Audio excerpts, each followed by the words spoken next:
I'm going to show you how to operate a Belshaw Donut Robot in as close to real-world conditions as possible.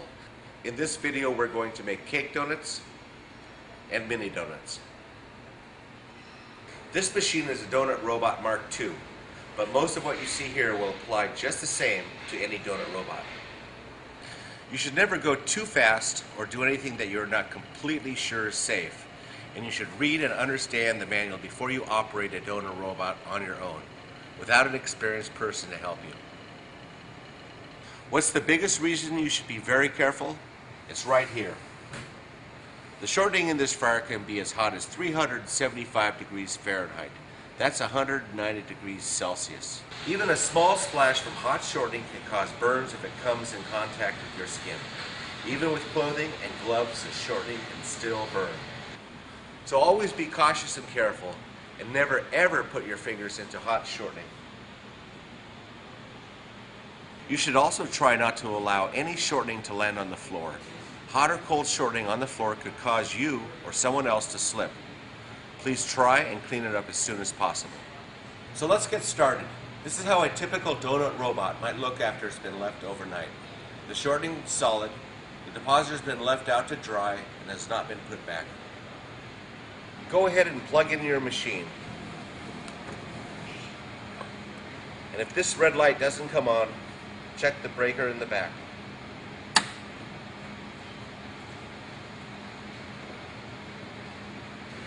Now turn the temperature dial to 375 degrees Fahrenheit, or 190 degrees Celsius. This is the most common frying temperature for cake donuts. The red light next to the dial should come on. Now if the hopper and plunger were left off, put them back in position. The depositor has two hoppers. One is for standard size donuts, the other is for miniature donuts. The standard hopper has one hole at the bottom, and the plunger is a single plunger. The miniature donut hopper has two smaller holes at the bottom, and the plunger is a double plunger. We'll use the miniature plunger first.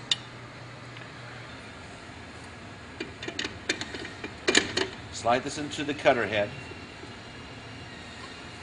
We tighten the bolts.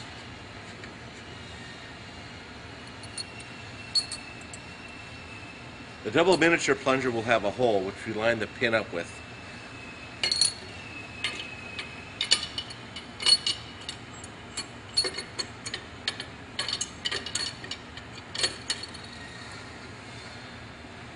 Then we attach the connecting rod. It's exactly the same for the standard size cake donuts. By the way, the manual refers to this part of the fryer as the cutter head. This is the hopper, this is the plunger, and the whole thing is the depositor. It's convenient to keep the depositor off to the side like this, except when it's actually dropping donuts. Now connect the plug. The small screw has to face upward to make it fit.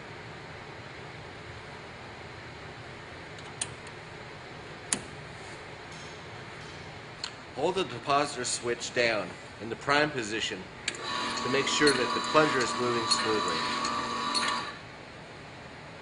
After the fryer has been heating for about 15 minutes, the shortening should be mostly liquid.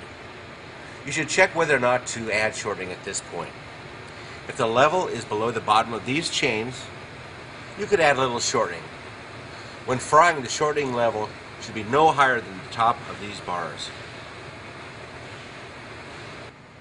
To add shortening, use one of these methods.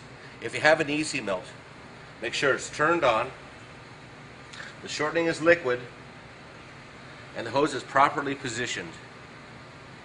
Then push the foot pedal to add shortening.